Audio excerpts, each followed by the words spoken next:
Solitary figures traverse dusky landscapes and watchful owls perch on barren trees. These are amongst the motifs favored by Surrealist painter Gertrude Abercrombie, whose cultural capital extends well beyond fine art, having palled around with jazz giants like Dizzy Gillespie and hosted legendary salons where musicians, artists, and writers converged.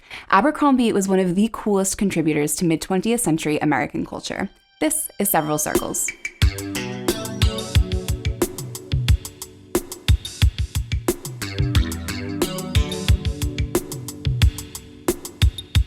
Lone women wander remote terrain and loiter in environments charged with mysterious energy. Cats and owls serve as their nocturnal companions, who aid in some mystical quest by moonlight. Colorful doors lead to the unknown, and strange assemblages are left behind with concealed purpose.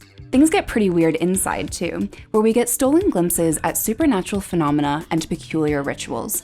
Welcome to Gertrude Abercrombie's eerie, enchanted universe. Abercrombie, who lived from 1909 to 1977, was an eccentric surrealist painter with an insatiable appetite for the arts. At the epicenter of Chicago's cultural scene, Abercrombie forged a network between the city's creative geniuses and encouraged freedom of expression in every capacity. For this, she would become known as the Queen of the Bohemian Artists and the Gertrude Stein of the Midwest. Abercrombie was born in Austin, Texas, to two traveling opera singers. After a brief stint in Berlin, cut short by the onset of World War I, the family relocated to Illinois, first the small city of Aledo, followed by Chicago's Hyde Park neighborhood.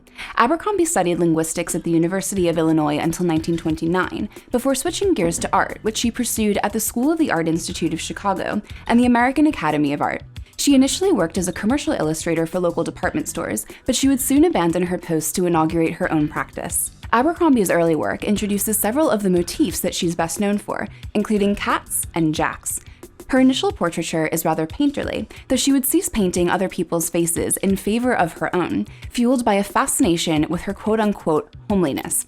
Over time, she would simplify her style and color palette. It wasn't long before Abercrombie's work was noticed. She was included in a group exhibition at a gallery owned by Chicago artist Increase Robinson in 1932. She had a solo show at the Chicago Society of Artists circa 1934, and she began exhibiting regularly at the Art Institute in 1935. At around the same time, Abercrombie became a painter for the Works Progress Administration, an employment initiative created as part of President Theodore Roosevelt's New Deal to alleviate the economic fallout from the Great Depression. Abercrombie worked for the WPA until 1940, all the while establishing herself as a focal point of Chicago's art scene. Abercrombie married her first husband in 1940, and the couple had a daughter in 1942. Their Victorian townhouse would become the site of countless parties for notable creatives, and served as a safe haven for Abercrombie's Black and gay friends. Writer James Purdy integrated Abercrombie into a number of his novels. Austrian composer Ernst Krenek wrote an opera on the second floor of her home. Jazz pianist Richie Powell composed Gertrude's Bounce, inspired by the way Abercrombie walked.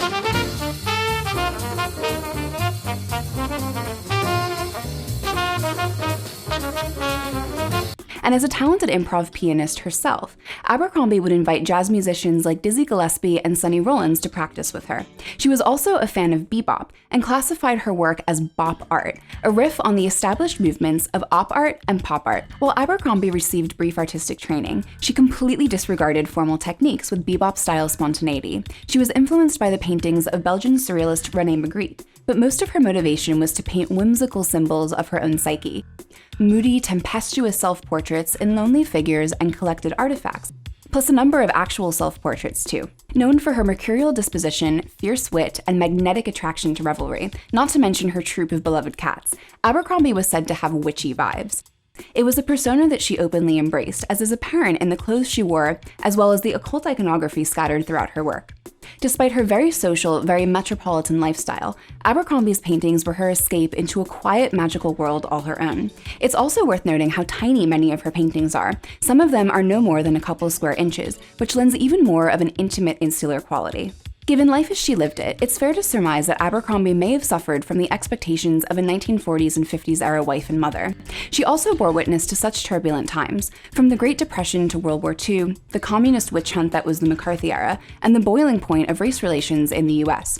Abercrombie once remarked, "Surrealism is meant for me because I am a pretty realistic person, but don't like all I see, so I dream that it is changed, then I change it to the way I want it." Abercrombie and her husband divorced in 1948, the same year that she married the music critic Frank Sandiford. By this time, her work had been regularly shown and celebrated regionally and in New York. She continued to paint prolifically into the 1950s, after which a lifetime of partying crept up on her.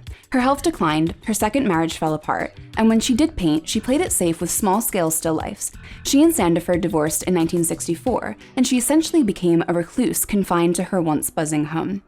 Abercrombie died in 1977, though she lived just long enough to throw one final party, a big jubilant bash held in her own honor to mark the Hyde Park Art Center's 1977 retrospective of her career.